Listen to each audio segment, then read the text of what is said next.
45 menit, Mbak ya. Terima kasih. Akreditasi. Akreditasi. Akreditasi paripurna. Ya. Alhamdulillah enggak ngantuk. Baik, sebelum saya masuk ke hak pasien dan keluarga, saya akan memperkenalkan diri, mungkin banyak yang belum kenal, nggih. Nggih. Perkenalkan, saya Pujiastuti dari tim hak pasien dan keluarga. Di sini saya akan menyampaikan tentang HPK. Yang hari ini sudah tahu tentang hak pasien dan keluarga ada berapa banyak? Hak pasien ada menikah damel keletikan teman-teman. Nggih, kita sudah sampun asal makunder anu. Ndak roh lali. Oh, ngaten. Apa ya iki aku sing kenal dilalah kok ya akeh sing ora kenal ya. Nggih. Nah. Baik, 18 hak pasien dan keluarga. Sebelum saya mulai, saya akan menyapa dulu yang sedang online, nggih. Mang sing diorai arek sing offline. Baik, saya sapa dulu, ini ada Dokter Kirom, luar biasa. Dokter Kirom, bisa di-on-kan kameranya. Halo, waduh, beliau sedang nyabut gigi.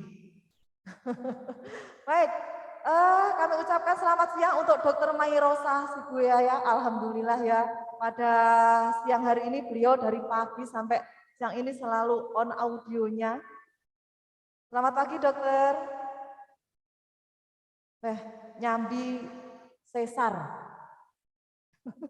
Kita lanjut. Oke, satu lagi. Ini dari kru yang cuci-cuci siapa ya? CSSD RSUD Dr. Sudomo Trenggalek. Halo, sambil umbah-umbah. On kamera dong, biar yang sedang offline menyapa. Ting dong. Kemana nggih? Nyemplung mesin cuci. Halo CSSD. CSSD, masalah. Iki andalan rumah sakit kita. Mbak Parten. Dia Mbak Parten, Mang. Mbak Parten. Mbak Parten. Tolong on kamera dong. Halo, selamat pagi, Bu Tuti. Mbak Parten yang di. Halo, selamat pagi di ruang seru ini, Bu Tuti. Iki di gambare. Apa nah, kuwi lho, wis tak onke. Oh, wis di onke. Mas Bram.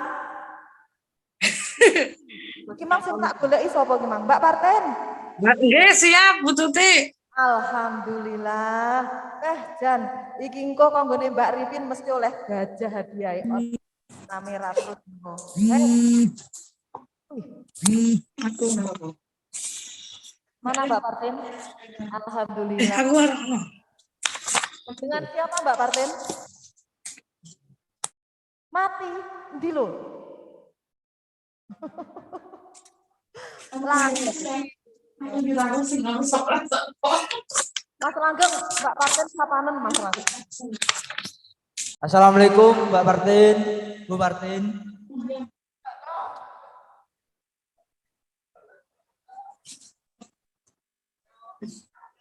Halo, halo. Semangat, Bos. Oh, Mbak Parten. Wis ya, tawatene ya.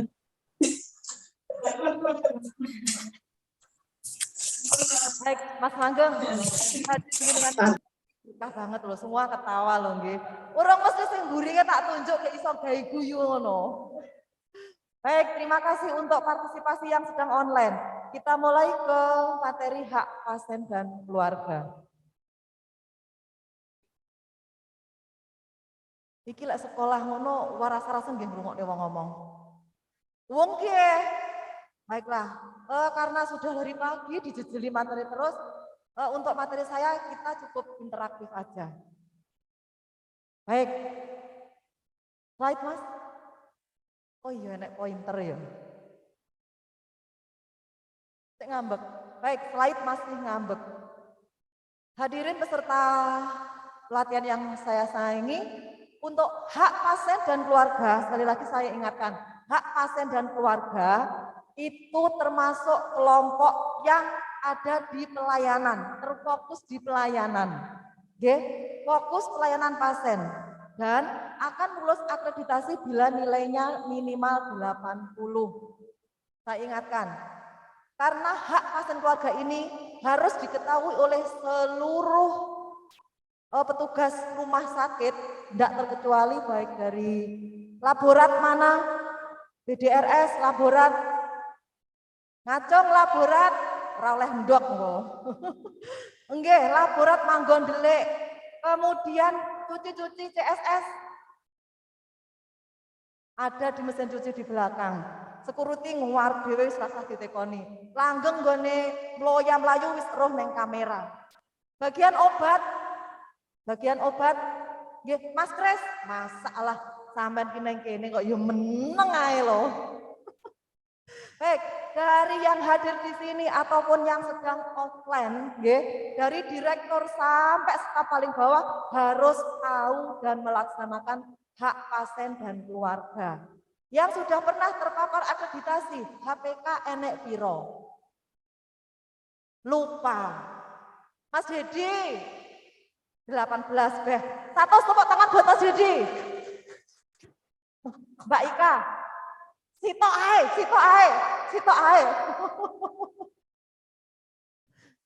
Sampun? Nggih. Sitok ae aja akeh-akeh wis lemuk kene. Baik. Dari HPK 18 dan sayang sekali. Sekarang kita masuk ke Starkes nggih, bahwa dulu 18 hak pasien dan keluarga ini nggih. Ini sejarah sekarang masuk ke akreditasi dengan Starkes 2022. Dulu kita menggunakan Undang-Undang RI nomor 44 tahun 2009 tentang rumah sakit yang isinya 18 hak. Dan di bawahnya ada Permenkes nomor 4 tahun 2018 tentang kewajiban rumah sakit dan pasien, ada 8 kewajiban. Ini sudah terpampang di banner di seluruh rumah sakit. Nah, sekarang kita pakai yang ini. Mana piro iki? Berapa Mas Enda? Oke, nggih. Kalau kemarin ada 18, sekarang menjadi 19. 18 rapal ya Mas Langgeng yo. Lah kok saiki piro Mas Kris? 19. Jadi ada 19 hak pasien dan keluarga. Dari 19 itu nanti kita nilainya harus minimal 80. Lek hak enggak terpenuhi, rumah sakit berarti nilainya ya jelek, karena pasien punya hak untuk memperoleh pelayanan yang terbaik.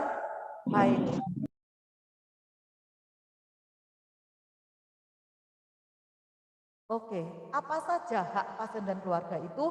Dari 19 hak itu, HPK sebenarnya hanya punya 4 standar yang harus terpenuhi. Tapi untuk memenuhi 19 hak itu, ada banyak sekali keterlibatan panjenengan semua untuk memenuhinya. Yang pertama, layanan adil, jujur, dan tanpa diskriminasi. Saya kira nomor 1 enggak perlu dijelaskan ya. Wis ngerti kabeh, bagaimana itu adil, bagaimana itu jujur, dan bagaimana diskriminasi. Berikutnya, layanan kesehatan yang bermutu sesuai standar profesi dan standar prosedur operasional. Saya tanya, Mas Damara, di tempat kerja jenengan ada SOP tentang bagaimana cara pengamanan rumah sakit?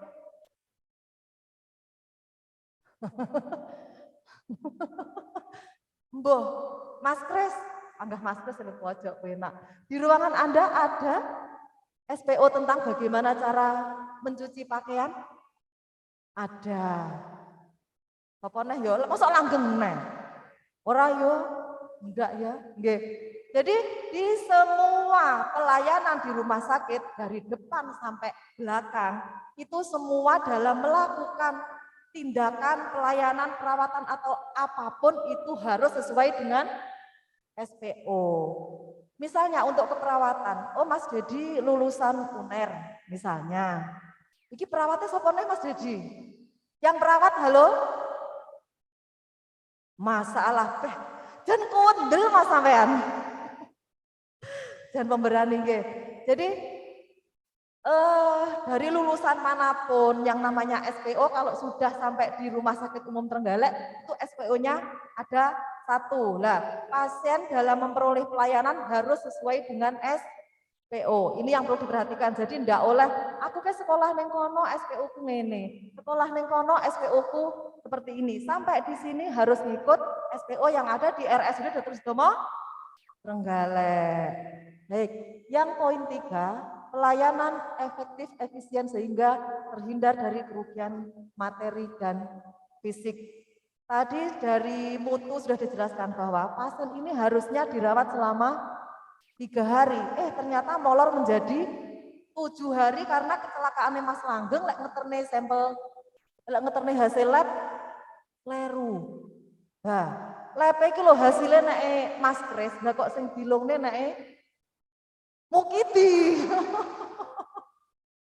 Jadi karena kesalahan tidak hanya perawatan ya, lab kok kleru dan ternyata itu merugikan pasien. Pasien berhak untuk diperoleh pelayanan yang efektif dan efisien sehingga tidak kakean rakyat. Gitu ya. Dari poin 3 ada ditanyakan? Jelas ya? Iki lo ilmu biasa ya. Baik, yang keempat, memilih dokter dan dokter gigi serta kelas perawatan yang sesuai dengan keinginan dan peraturan yang berlaku di rumah sakit. Ada yang belum tahu bahwa rumah sakit kita menyediakan dokter untuk dipilih menjadi penanggung jawab selama perawatan? Pak Neng, tak lirak-lirik. Sudah tahu ya kalau di rumah sakit ini disediakan dokter yang boleh dipilih untuk penanggung jawab pelayanan? Boleh. Dasarnya atau syaratnya apa Bu Neng? Harus? Ora kuwi lho Mas, oleh milih dokter lek piye? Sing panitia di manitia? Jawab pinter siapa? Kelas? Bisa diperkenalkan Mbak. Nggih, monggo Bu Endah. Saya Nila Anggreni, admin ruang ICU. Kelas 1. Jadi untuk memilih DPJP, nggih Mbak Nila ampun nggih kersane. Istimewa Mas Dodi kalah loh ini. Nggih, jadi yang boleh memilih dokter DPJP ada dokter DPJP sesuai dengan keinginannya untuk di rumah sakit kita harus kelas 1 dan VIP atau mungkin beliaunya tahu pasiennya itu sudah membawa pengantar dari dokter praktek swasta. Itu yang perlu diketahui.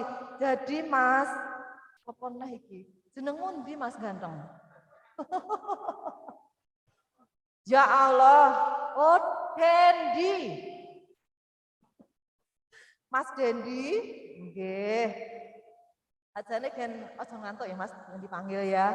Jadi untuk memilih dokter gigi serta kelas perawatan yang sesuai ini disesuaikan dengan rumah sakit yang berlaku di rumah sakit, termasuk di RSUD Trenggalek yang boleh milih dokter untuk perawatannya adalah kelas 1 dan VIP. Ya. Jadi untuk pemilihan kelas di ruangan pun juga disesuaikan. Kalau kita pakai BPJS, kelas 3 ya kelas 3, kelas 2 ya kelas 2 dan seterusnya. Jadi pasien berhak memilih dokter dan tempat perawatan. Berikutnya, meminta konsultasi tentang penyakit yang diderita pada dokter.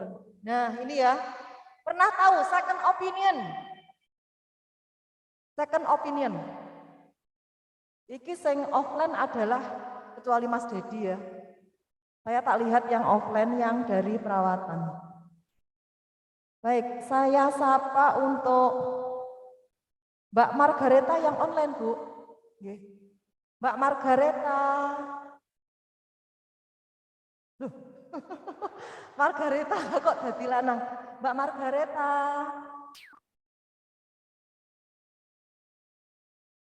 Kemana? Nggih, Halo, Mbak Margareta. Nggak rubah, nggih, Bu. Nggih. Baik, Mbak Margareta, biar nggak ngantuk ya. Engko lek pengen hadiah marane nggone aula lantai 2 Gizi ketemu Mbak Rifin milik Mas Dedi oleh kacang krotok. Silahkan hadir ke sini boleh. Baik Mbak Margareta, tadi saya sebutkan untuk hak pasien dan keluarga di nomor 5 meminta konsultasi tentang penyakit yang dideritanya kepada dokter dan dokter gigi lain. Nggih. Garis bawahi, dokter gigi lain, dokter dan dokter gigi lain yang mempunyai SIP baik di dalam maupun di luar rumah sakit. Tanya Mbak Margareta ya. Nggih. Oke, aplikasi di ruangannya bagaimana Mbak Margareta? Diperhatikan meminta konsultasi tentang penyakit yang dideritanya kepada dokter dan dokter gigi lain yang mempunyai surat izin praktek baik di dalam atau di luar rumah sakit. Yang sudah kita lakukan selama ini untuk aplikasinya di ruangan seperti apa Mbak Margareta? Meminta konsultasi tentang penyakit yang dideritanya. Tidak tahu. Tidak tahu. Baik, tepuk tangan. Dan mengenaskan. Yang lain Bu Indah. Baik, saya sapa. Untuk perawatan. Untuk poin yang nomor 5. Lah engko nek bijine 80 kabeh muni ndak tahu memet niki mangke nggih.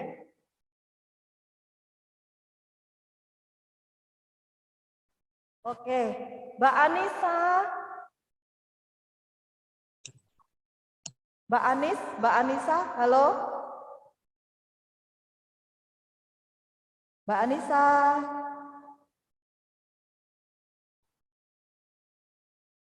Mbak Anissa. Mari ngene sing online langsung kabur semua. Digoleki soalnya. Oke, baik. Kalau Mbak Anissa masih bingung mencari tombol suara nggih, yang di sini kira-kira ada yang tahu enggak untuk yang nomor 5 itu nggih, meminta konsultasi tentang penyakit yang dideritanya kepada dokter atau dokter gigi lain yang punya izin praktek baik di dalam ataupun di luar rumah sakit. Kira-kira bentuk pelayanannya seperti apa? Karena itu hak. Sampai hak ngono kuwi lho. Lah iya. Gek pripun? Enggak ada yang tahu. Mas Dedi tolong dong. Saya ditolong dong. Blas. Oke, Bu Indah, perawatan ada yang masuk Bu Indah? Mbak Gedo, halo. Dan pepek pokoknya lali kabeh. Enggak ada yang tahu. Baik. Saya ingatkan, pernah ada yang dengar second opinion? Alhamdulillah. Sing pernah kuwi wong endi kuwi? Mbak Ika, pernah second opinion sudah tahu. Ruang mana, Mbak? Ya Allah, kemang sapa perawate ngacung ora enek sing ngacung jen sadis iki. Oke, Mbak Okta dari ICU pernah tahu second opinion ya? Oke, jadi untuk aplikasi, kok aplikasi ya? Untuk hak pasien yang nomor 5, meminta konsultasi tentang penyakit yang diberitanya kepada dokter atau dokter gigi lain yang mempunyai SPR, yang punya SIP baik di dalam maupun di rumah sakit adalah second opinion. Tahu maksudnya second opinion? Hah? Ayo Mas, apa Mas?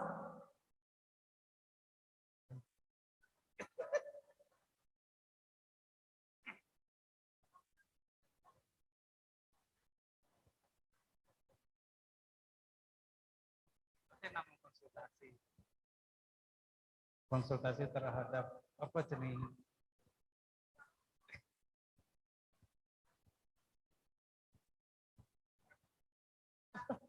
baik, dan ampun nggih.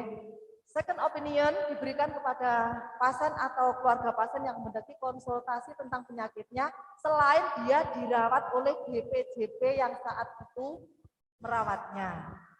Contoh, pasien hari ini sakit A, dia dirawat oleh dokter A. Ketika biasanya pasien ini dirawat oleh dokter B, ketika diberikan pengobatan, dia ingin konsultasi dengan dokter B yang biasanya dia perawatan itu diizinkan, tapi harus mengisi form second opinion. Jadi diberi hak, diperbolehkan. Perkara nanti hasil second opinion itu dipergunakan selama perawatan di rumah sakit itu tergantung BPJP. Tapi diberi hak untuk sekedar konsultasi. Dia diterima alhamdulillah, tidak diterima wasyukurillah. Baik, kita lanjut, masih semangat? Akreditasi. Akreditasi. Akreditasi paripurna. Bintang 5 pertahankan. Karo mikir suwi, karo ingah ini. Baik, kita lanjut yang nomor 6. Mendapatkan privasi dan kerahasiaan penyakit yang diderita termasuk data-data medisnya. Ini sudah berapa saudara? 6 ya. Mendapatkan privasi. Coba privasi. Yang transporter pasien hari ini berapa orang? Transporter pasien. Oh. Yang transporter pasien ada berapa orang? Tidak ada. Perawatan lumayan. Mulai ketoro, Mas. Belum, Mas. Baik. Untuk privasi, kira-kira privasi seperti apa yang harus kita lindungi selama pasien di rumah sakit? Saya bisa nyebutnya oleh Kopi Suji. Yuk, privasi seperti apa? ICU, Bapak.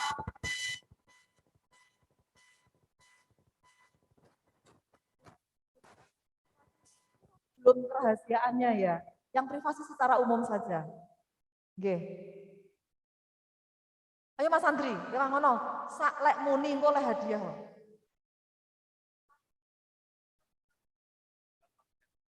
Identitas pasien. Oke, ada yang lain.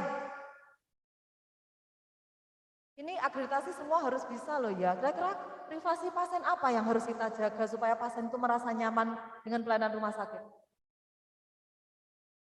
Privasi ki contohnya ngene. Aku arep diperiksa. Lah, ternyata enek pasien liyane neng kono. Kira-kira privasi dalam hal apa, Mas? Belum tahu. Ayo Mas Kris. Mas Kris arepe njupuk napa niku? Baju ya ke belakang. Nyuk. Nah, adalah. Kira-kira privasi apa Mas di situ?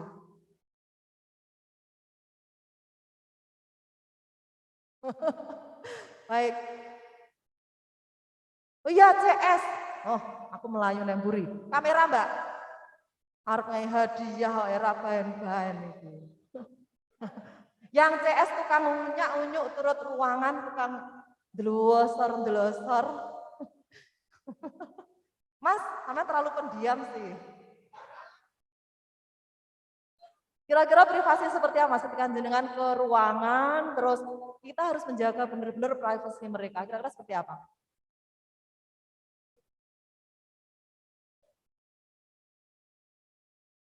Porten.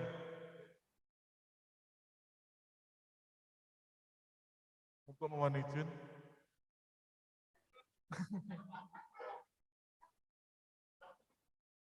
Baik, ayo Mas, apa Mas Aswane Mas? Ya, kira-kira untuk menjaga privasi pasien seperti apa yang kita lakukan?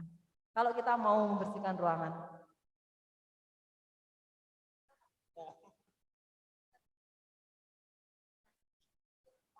Seandainya sampai jadi pasien ya, kira-kira apa sih yang dilakukan supaya pasien itu nyaman ketika kita masuk ke dalam ruangan?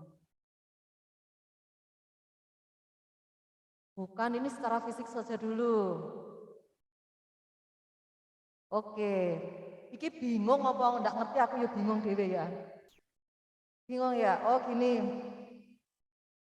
Gini, ketika kita memenuhi hak pasien untuk mendapatkan privasi, dalam hal ini yang biasa kita lakukan sehari-hari supaya privasi pasien terlindungi, nggih.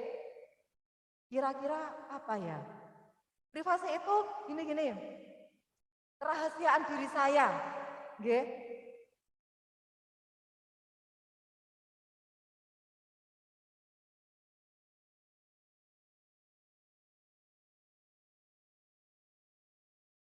Oke, 100 buat Mbak Aprilia. Hah? Ada yang dari tepuk tangan kayak pelit temen loh ini.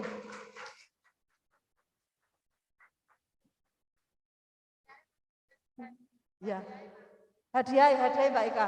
Baik, privasi di sini termasuk itu ya, kerahasiaan tentang penyakit dan saat diperiksa pemeriksaan fisik perlu korden. Kalau kita mentransfer pasien ke ruangan harus memakai selimut. Itu termasuk ke pemenuhan untuk privasi pasien dan kerahasiaan penyakit. Baik, Mbak. Kurang berapa menit, Mbak Ika?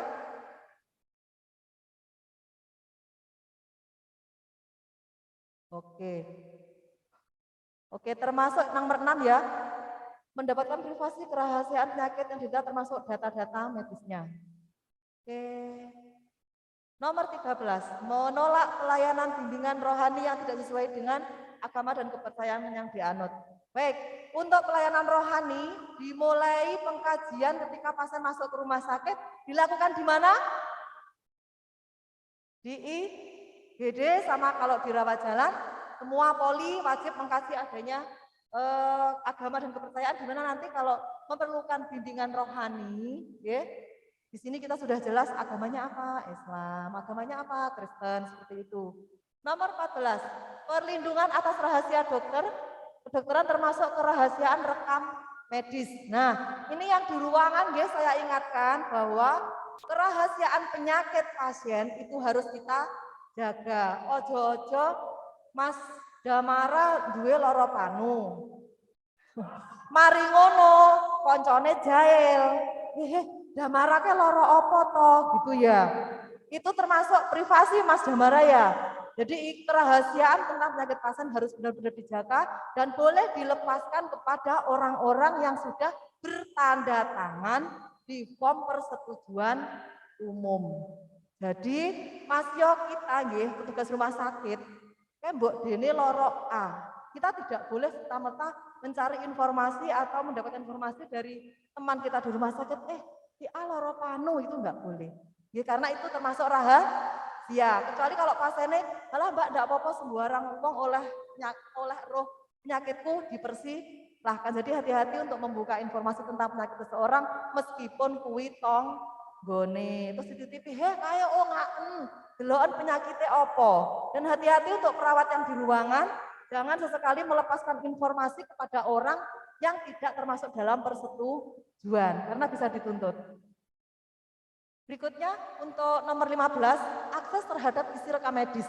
Jadi gini, kalau panjenengan sakit, panjenengan berhak tahu tentang penyakitnya dan tentang rekam medisnya. Jadi Pak dokter, saya ingin tahu sakit saya apa.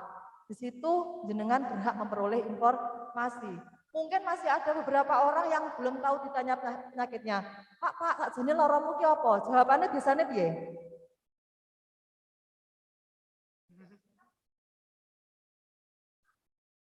Oke, jadi pasien dan keluarga itu berhak tahu tentang kondisi penyakitnya. Siapa yang berhak memberitahu tentang penyakitnya? Oke, jempol. Oke.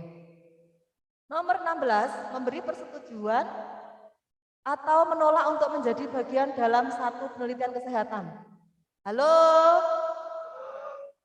Apakah di rumah sakit ini pernah ada penelitian kesehatan? Pernah. Siapa yang melakukan? Ada mahasiswa, terus dokter praktek, terus ada ya. Dan seterusnya. Jadi kalau ada penelitian di rumah sakit, boleh memberi persetujuan atau menolak. Dan di rumah sakit ini ada komite etik penelitian kesehatan yang memberikan izin kepada peneliti untuk melakukan penelitian kepada pasien. Jadi pasien memang benar-benar dilindungi apakah dia mau atau tidak menjadi objek penelitian. Berikutnya nomor 17, menyampaikan keluhan atau pengaduan atas pelayanan yang diterima. Di mana kita menyampaikan keluhan atau pengaduan? Siapa yang tahu? UPM, yang lain.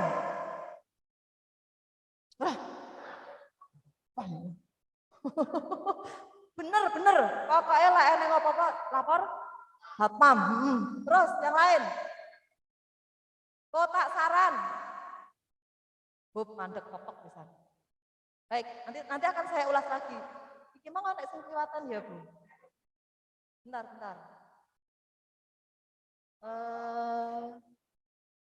Ini tadi kelihatan ya? Nggih. Baik, mohon maaf ini kelihatan ya? Halo? Ini kelihatan. Tadi yang saya cari-cari soalnya ini nomor 11. 17 nomor 7 informasi meliputi diagnosa tadi sama ya. Jadi pasien berhak tahu diagnosanya apa, kemudian bagaimana cara tindakan, persetujuan tindakan, alternatif tindakan, dan seterusnya nanti silakan dibaca sendiri. Nomor 8, memberi persetujuan atau menolak tindakan yang akan dilakukan oleh nakes. Di sini termasuk menolak untuk resusitasi. Ini biasanya di ICU ya Mbak ya. Kalau sudah memang tidak mungkin diselamatkan, harapan kecil bisa menolak untuk diresusitasi. Formnya namanya DNR. Kemudian penolakan tindakan dan APS, pulang atas permintaan sendiri. Didampingi keluarga saat kritis, ini hubungannya dengan kerohanian tadi, bisa meminta untuk pelayanan rohani.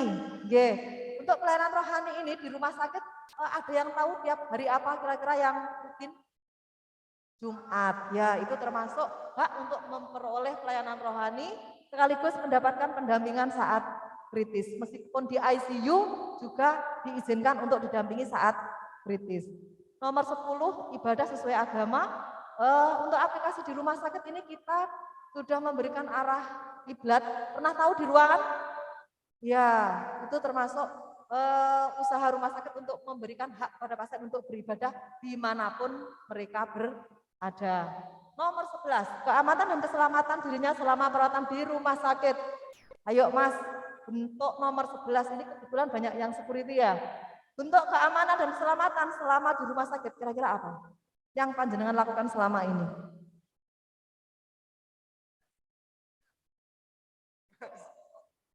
Bentar. Keamanan dan keselamatan selama di rumah sakit. Yang Anda lakukan? Menjaga Karo tugasnya dhewe lali. Mas Enda jajale.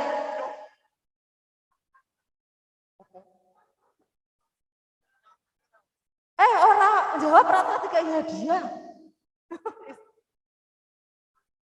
saya apa? Baik. Tadi pertanyaan gini, nggih. Di HPK 11 bahwa pasien selama dirawat di rumah sakit mendapat keamanan dan kenyamanan. Itu salah satu fokusnya kenapa panjenengan para security dihadirkan juga di sini karena untuk memenuhi kebutuhan keamanan. Terus aku takok, selama niki apa sih bentuk yang panjenengan lakukan di rumah sakit untuk memenuhi keamanan itu?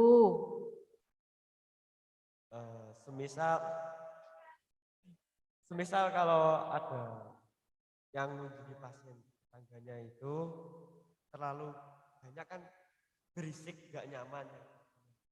Iya, di edukasi yang baik untuk kenyamanan.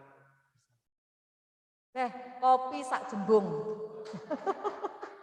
Baik, betul apa yang disampaikan sama Mas Gurit ya, bahwa untuk keamanan dan kenyamanan itu salah satunya pasien yang keluarga pasien yang bikin kegaduhan harus diedukasi. Terus ketika ada orang yang tidak dikenal, resiko terjadi pencurian, apa yang dilakukan? Identifikasi pengunjung. Dikasih apa Mas pengunjungnya Mas? Yang pengunjung dan Gelang penunggu.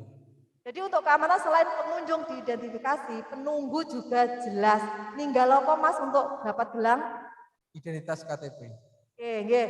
Ada identifikasi penunggu pengunjung, salah satunya dikasih gelang. Kemudian ada CCTV. Tujuannya apa CCTV di rumah sakit?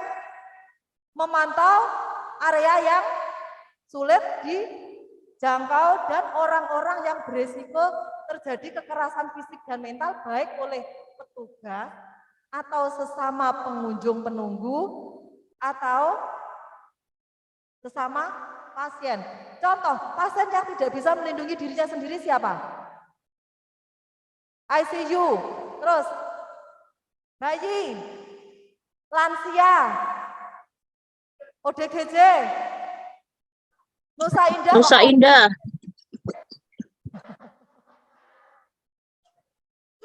Baik, jadi bentuk pelayanan rumah sakit untuk menjamin keamanan salah satunya adalah itu tadi. Kita lanjut untuk slide.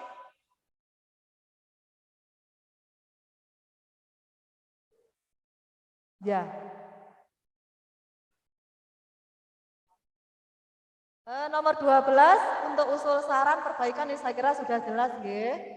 Yang terakhir tadi, yuk slide nggih. Tadi kita ke keluhan komplain, nanti saya lanjutkan yang ini. Mengeluhkan pelayanan di rumah sakit, termasuk komplain dan menggugat. Nomor 17, 18, 19, nggih. Keluhan, pengaduan, saran, kita masuk ke sini. Ini adalah alur keluhan komplain.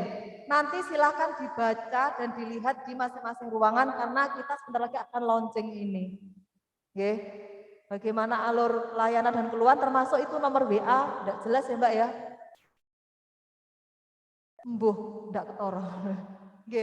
Jadi nanti kita akan tempel di masing-masing ruangan untuk keluhan komplain ada di UPM termasuk nomor WA dan di webnya rumah sakit. Yang terakhir, kewajiban pasien ada berapa? 8. Kebetulan ini tidak berubah ya. Yang berubah tadi, hak pasien ada berapa? Oke. Diapalne apa dilakoni? Baiklah, jadi aplikasinya tadi udah jelas.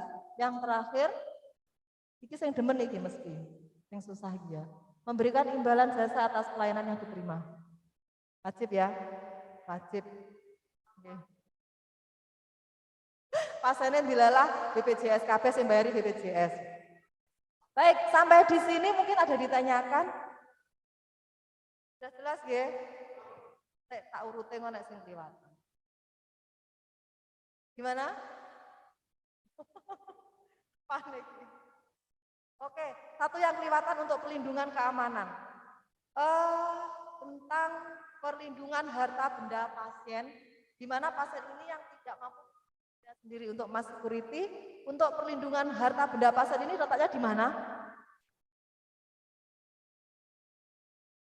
Sing muni rong eneng tak jejer. Di ruang tunggu. Tapi masih belum ada tempatnya itu. Lokernya belum ada. Oke. Di IGD ada yang namanya tempat penitipan barang. Terus kok belum ada? Wong ada 2 lemari di sana.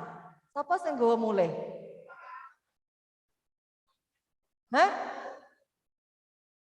Kok iso CS sih lho? Pripun beda? Baik, di IGD ya, dari HPK ada 2 lemari untuk penitipan harta pasien yang berharga di mana pasien tidak mampu melindungi diri sendiri. Contoh pasien kecelakaan yang tidak beridentitas di mana di situ ada benda berharga bisa disimpan, dititipkan di situ atau mungkin datang ke rumah sakit sendirian, nggih. Ning dalan dilalah tiba dhewe ya sadar sih sebenarnya. Karena tidak mampu melindungi barangnya dia bisa dititipkan di security. Ada alur pelayanannya juga di sana, ada SOP-nya. Mohon Mas Ardian dan kawan-kawan untuk mempelajari, dicek karena sebentar lagi kita akan muter untuk ngecek oh iki wis dilakoni apa urung. Gitu ya. Bentar ya.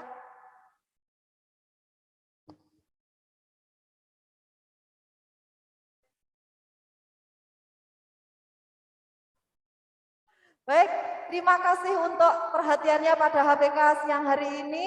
Waktu saya kembalikan kepada moderator. Untuk yang online, terima kasih atas perhatiannya. Kita lanjutkan ke materi berikutnya.